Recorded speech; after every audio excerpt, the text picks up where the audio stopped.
The replacement of the Boeing 757 is a very hot topic, particularly since Airbus has been making strides with the A321LR and with the upcoming XLR variant. Until then, Boeing has remained quiet, occasionally being more open at places such as the Singapore Air Show, where they acknowledged that evaluations were underway. The issue for Boeing has always been trying to figure out not only where and how big the market might be, but whether the market exists at all. You see, Boeing has pointed out that the apparent gap in the market is between the 737 MAX 9 and the smaller 787-8 Dreamliner.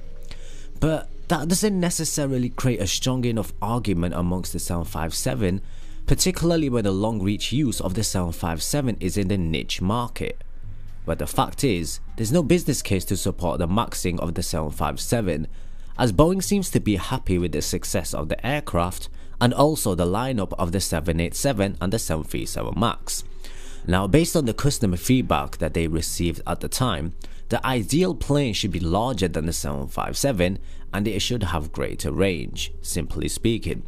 But this isn't necessarily an issue of just upgrading the engines, the avionics, the flight systems and etc. It's actually a far deeper reason. Boeing won't be studying the 757 re-engine replacement because simply it just doesn't work. The airplane had a very unique production system and it was relatively expensive to build compared to the 737, and the business case is just not going to close.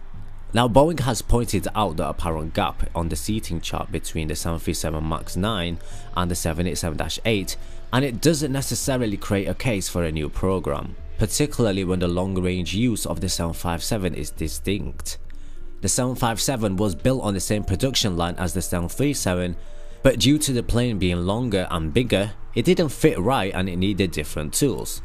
So Boeing moved onwards with a new design, one that could be built on a different production line and have all of the upgrades derived from the Boeing 787 program.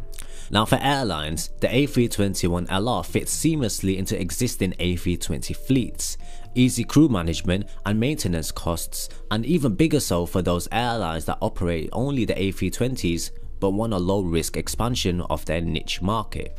For Airbus and their suppliers, the A321LR rolls off an existing high-volume production line, lowering their production costs and making it cheaper when it comes to the time of selling.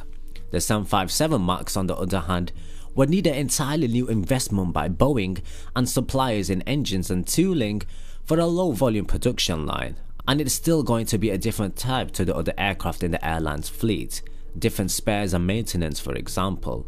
It may have worked if it weren't for the A321LR. It is worth explaining though that the A321LR is not a 757, but Airbus are sure passing it off as one. I realize fuel economy is the driver, but the sheer performance of the 757 is far superior. It has a better short field takeoff and stopping capabilities and high altitude performance.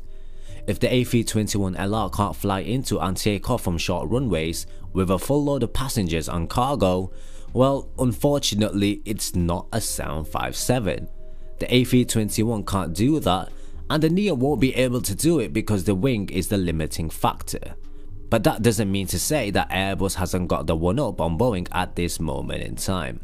So at the end of the day, it's a clear example of a niche market, as Airbus got there first and Boeing has been effectively left with a choice of developing a rival vanity product, which is almost certain to never produce a positive commercial return, or else staying out of the segment and leaving Airbus to mop up. Neither option sounds great for Boeing, but the reality is that Airbus has taken the initiative. The good news is that Boeing is currently conducting their studies on the NMA, so hopefully we'll be seeing the next generation of the 757 in a few years time. Thank you so much for watching. Do share your thoughts in the comments below and I'll catch you guys in the next video.